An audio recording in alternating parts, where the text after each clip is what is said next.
blue flags. Yeah. Blue flags are being waved. They are making the MPC cars and the LMP3 cars ahead aware of the fact that the leaders are coming through. But that being said, there are still battles out on the course. Right now, Matthew Dicken has given way to the number 72 of Tazio Otis. Tazio is currently in 6th position overall, 3rd in the MPC category. Matthew Dicken is very slow, Jeremy. Either he used up the best of his tires or he's got an issue. The leaders will be getting him in a few seconds as well. Yeah, unless he was just making sure he didn't cause any problems for anybody else there. Hard to say, but certainly he isn't on the pace that he was running just a little while ago. The leaders come down the hill out of turn 7 onto the start-finish line. 2 slower MPC cars ahead of them. Colin Thompson might be able to get one of them before the first turn, but no, he doesn't. So now he'll have to try and make it past at a trickier point of the circuit. Could cause him to slow up for just a little bit, which would give an opportunity to Kenton Cook, who's only half a second back. That's right, and Carl Masson less than that. And yeah. The last time around, Kenton, that traffic cost him a better part of a second.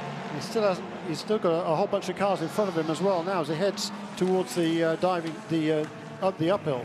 And it's not going to get any better, Jeremy, because as this race progresses, big slide for Kyle Masson in 3rd position as he goes through the uphill chicane. And that's because number 21 car ahead of him got completely sideways. So Masson had to kind of dive on the brakes, jump on the brakes just as he was wanting to accelerate. So that cost him a lot of momentum and quite a bit of ground in that battle for the overall lead of this race. And for that battle of the overall lead, the 38 Colin Thompson manages to get around fairly effortlessly as Kenton Cook dives to the inside of 2 cars and makes it stick through that first turn. And now he is right there with Colin Thompson. Colin got held up a little bit more, had to give a little bit more in terms of patience with those 2 lapped cars. Kenton did not and made a decisive move. They're coming around the backside of the course now, and the mirrors of Colin Thompson are full of that black and red car. Oh, this is getting good. Kenton Cook can smell a win, and he knows that in order to win this championship or have any hope in it whatsoever, having missed the first 2 rounds, he needs to get around Colin Thompson. And now they come down the diving turn onto the start-finish line. 3 minutes to go. Oh, boy. The gap is well below half a second.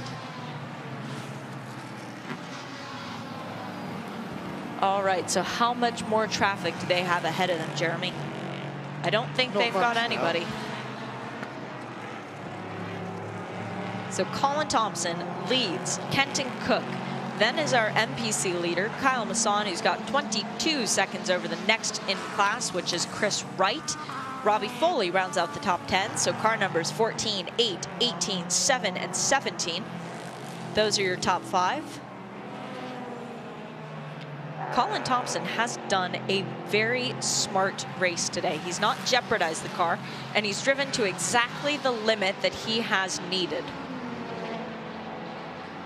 That's exactly right. He has paced himself.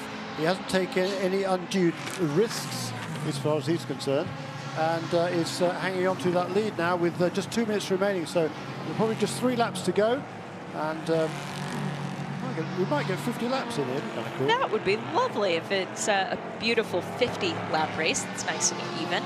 And that's including a caution. Now. Yes.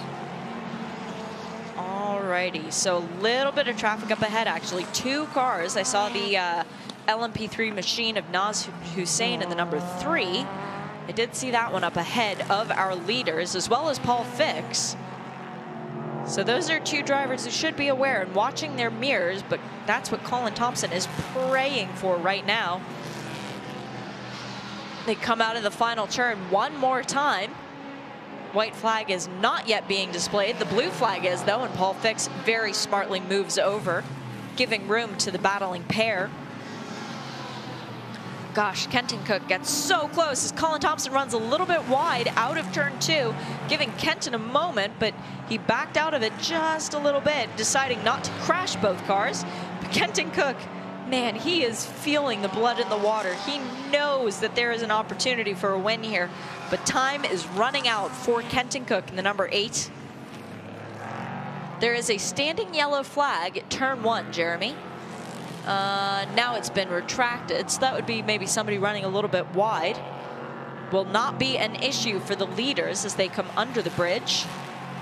Down the final turn. It will be the white flag this time by. Dennis Paul waves the white flag, holding up one more finger towards Colin Thompson. The time is now as the 47 runs very far off on track on turn 1, and the number 38 has gone off again in turn 1. Another spin for Stephen Doss. Will not be an issue for our leading trio, though. They've already gotten through. And I say trio because Kyle Masson is right there yet again. He's ready to pick up the pieces if there's any heartbreak in these final turns. Down No Name Straight and into the chicane. Colin Thompson leads the way out of it. 2 more turns and 1 lapped car. Could there be last lap drama? Coming down the hill, Colin Thompson can see the white flag waving. He's already seen it once before, though. So now it is the checkered flag, and Colin Thompson wins in the number 14, the Norma. Another win for our championship leader ahead of Kenton Cook, who finishes 2nd in the Ligier, the number 8. And Kyle Masson comes home 3rd overall and is our MVP.